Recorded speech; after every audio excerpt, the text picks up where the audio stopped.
We're waiting. Just waiting. Just waiting. It'll be okay. Be okay. All right. Anytime. Turn it off. I'm gonna walk right Yeah, in that he's side door. gonna walk in that side door. Door right over there. Right over there, I think. Yeah. You might want to quit a minute. I thought he was going to come through the big doors. Is he going to come in the side? All right, my name is Greg Johnson. Welcome to the Blue Door. We're glad you're with us. I want to thank the Norman Institute of Music for helping us with gear, and Hal Clifford of Mountain Smoke. And we're glad you're with us. And this is going to be a wonderful, wonderful night. Please welcome to the Blue Door, Arlo Guthrie with the Byrne Sisters.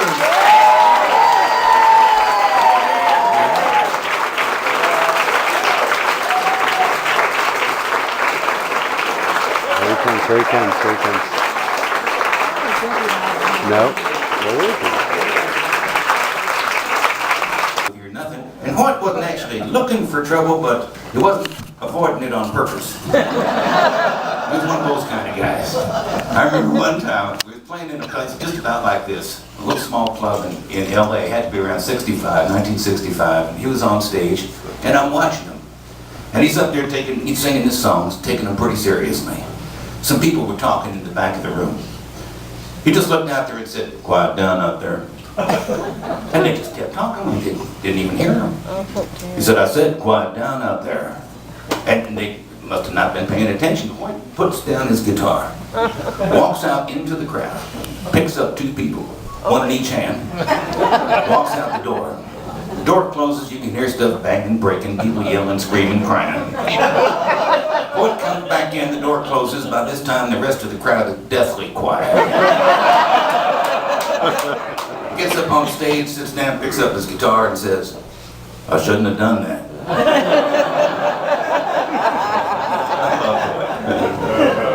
We ended up swapping songs on each other's records back years ago. And this is one of the ones that I'd recorded of his and just never had a chance to do until we got together with this particular band. An old song by Hoyt Axton.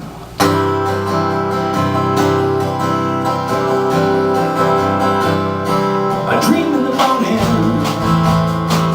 that she brings me water, and I dream in the evening that she brings me wine. Just a poor man's daughter from Puerto Rico, Evangelina in old Mexico. There's a green hot desert south of Mexico, and if you don't have water, then you better not go.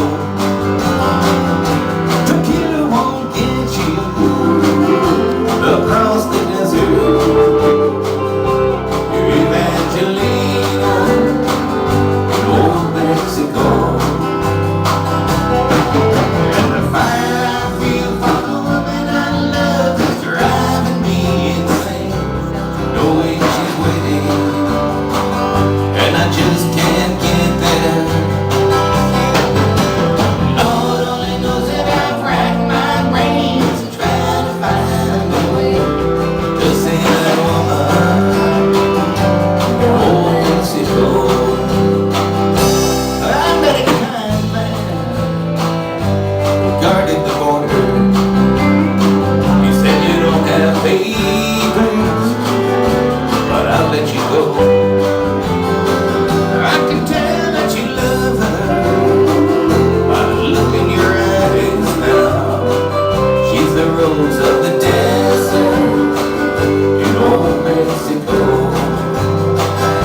she brings me water, and I drink in the evening that she brings me wine.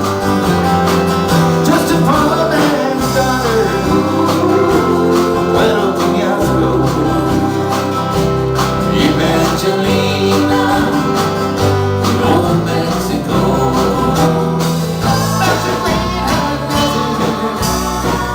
South of Mexican land. And if you don't have one, then you better not go. Tequila will get you across the desert to Evangelina, Old Mexico. She's a rose of the desert, Old Mexico.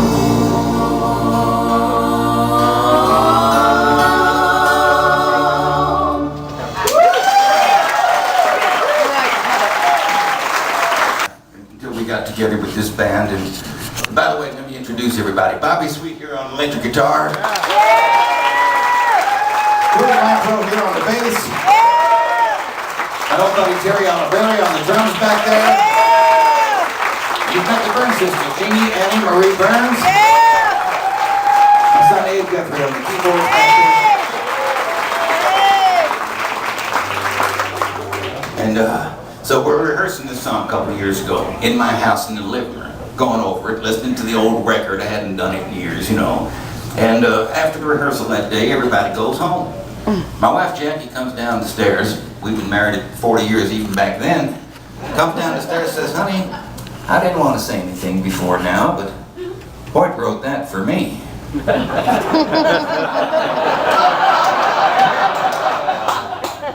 gotta love it. My wife is full of surprises. You know, I was actually taking her to the airport a couple months back, where we live up in the hills of western Massachusetts, up on an old farm. They've been there forever.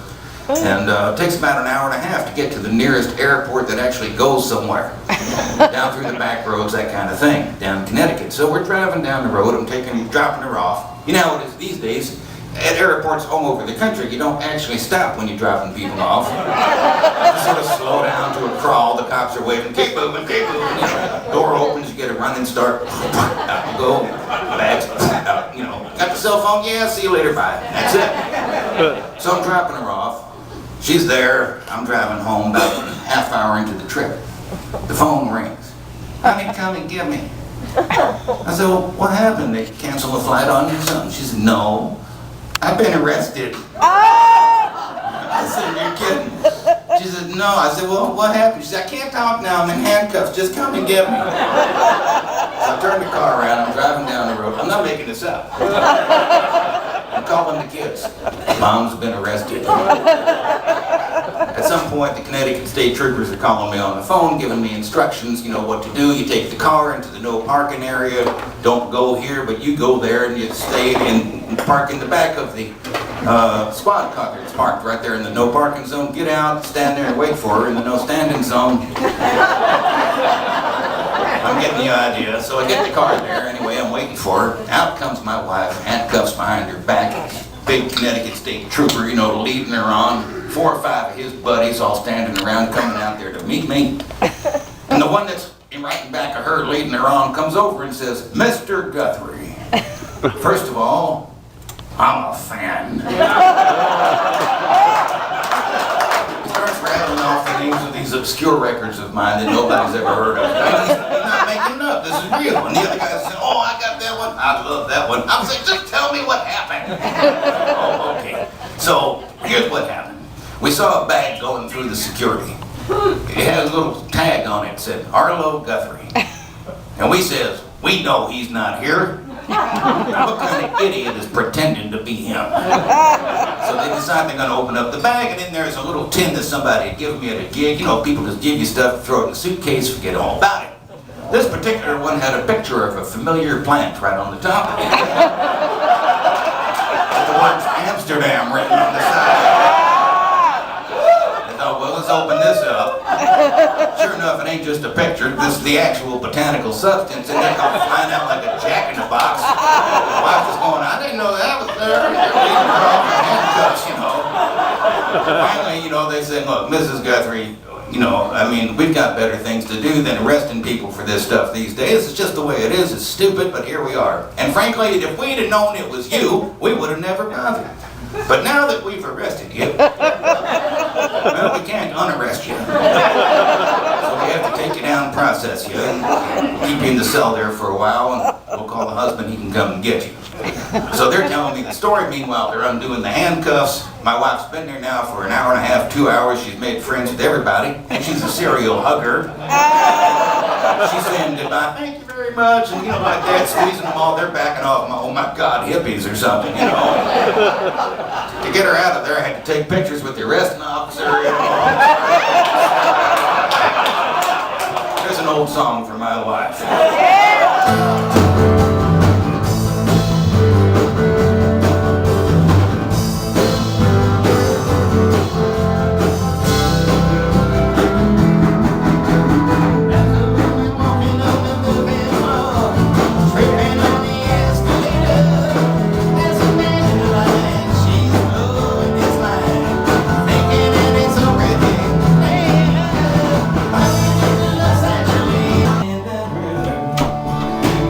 They took on seven girls going to.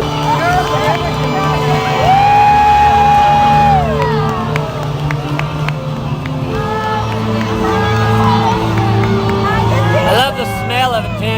Yeah.